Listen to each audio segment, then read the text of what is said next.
कटोच वंश में आज 489 में राजा के रूप में ऐश्वर्य चंद कटोच का राज तिलक हो गया। नए राजा को गद्दी पर आसीन करने का ये सारा कार्यक्रम पहाड़ों के अभेद्य दुर्ग माने जाने वाले कांगड़ा के किले में हुआ। कटोच वंश के राजा ऐश्वर्य कटोच ने अंबिका माता मंदिर में पूजा अर्चना करने के बाद राज तिलक ग्रहण किया। राजस्थान में बीजापुर रियासत के राजा उदय सिंह ने उनका राज तिलक किया। इस कार्यक्रम में कटोच पुरुष संतरी रंग की पगड़ी और महिलाएं संतरी रंग के दुपट्टे ओढ़कर शामिल हुई। देश की आज़ादी के बाद भले ही आज भारत में राजतंत्र नहीं है, लेकिन राजाओं का रुआब, शानो शौकत अभी भी कायम है। उनकी पुरानी परंपराएं और रियासतों के रीति रिवाज आज भी कायम है। ऐसे ही हिमाचल की सबसे पुरानी और वैदिक कालीन रियासत त्रिगर्त की राजसी आन बान शान आज देखने को मिली। वैसे बताया ये जाता है कि कांगड़ा दुर्ग में अंतिम राज्याभिषेक 1629 ईस्वी में हुआ था। यही कारण है कि इस राज्याभिषेक पर पूरी दुनिया की नजर रही। कांगड़ा के अलावा नादौन का अमतर किला कटोच शासकों का है। सुजानपुर में बारादरी है जो लंबा गांव में इस परिवार का महल है। ईश्वर इसी परिवार के टिक्का राज हैं, लेकिन अब वो राजा बन गए हैं। कटोच वंश के राजाओं ने कभी त्रिगर्त में 3000 मंदिर बनाए थे। ईश्वर पूर्व केंद्रीय मंत्री चंद्रेश कुमारी के पुत्र हैं। कांगड़ा किला के पास महाराजा संसारचंद म्यूजियम भी राजघराने के परिवार द्वारा ही चलाया जाता है। वहीं कांगड़ा का किला अपने 282 रक्षात्मक घेरों के साथ अजेय माना जाता था। ये सतलुज, ब्यास और रावी नदी के आसपास का क्षेत्र था।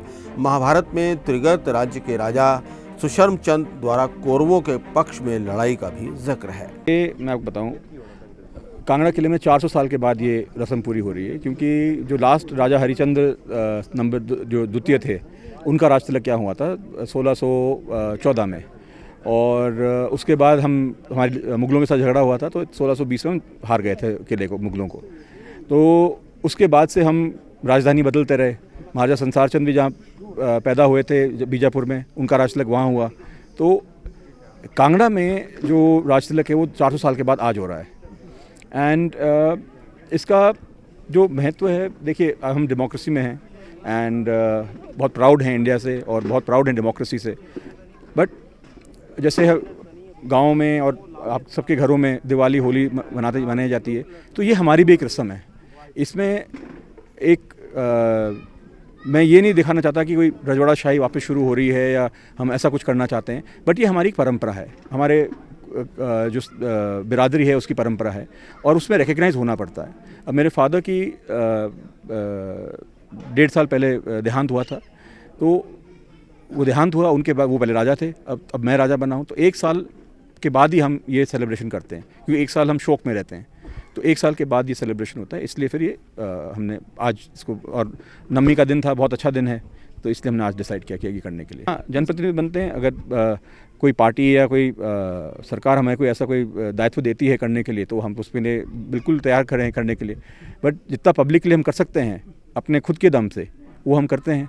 देखिए, लोगों को ये नहीं लगना चाहिए कि जो राजवंश हैं उनके अंग्रेज़ जाने के बाद या डेमोक्रेसी बनने के बाद उनका चैप्टर ख़त्म हो गया। चैप्टर ख़त्म नहीं हुआ। हम अभी भी ज़िंदा हैं, हम अभी भी हैं, पब्लिक के लिए हैं, यहाँ लोगों की सेवा के लिए हैं। और जो हम हमारी जो परंपरा है, जो हमारे कल्चर्स हैं, कस्टम्स हैं, ट्रेडिशंस हैं, वो हम कंटिन्यू रखेंगे। उसमें कोई मतलब, it is not against democracy, but it is about keeping our cultural life. नहीं, आपको इसको 20 साल पहले देखना चाहिए था। ये 20 साल पहले और भी ज़्यादा खंडर था। अब ये जो रिपेयर हुई है, गवर्नमेंट ने कराई है, ASI वाले इसको काम कर रहे हैं, म्यूजियम बन रहे हैं, फैसिलिटीज़ बनती हैं यहाँ पे, जैसे बाथरूम्स बनते हैं लोगों के, टूरिस्ट के आने के लिए, तो उससे टूरिज्म इंक्रीज ही होता है। जब जितने लोग आएंगे वो उतना बेनिफिट होगा। अब इस किले के बिल्कुल बाजू में मेरा म्यूजियम खुद का है, पर्सनल म्यूजियम है, तो उससे टूरिज्म बढ़ता है, उससे लोग आते हैं।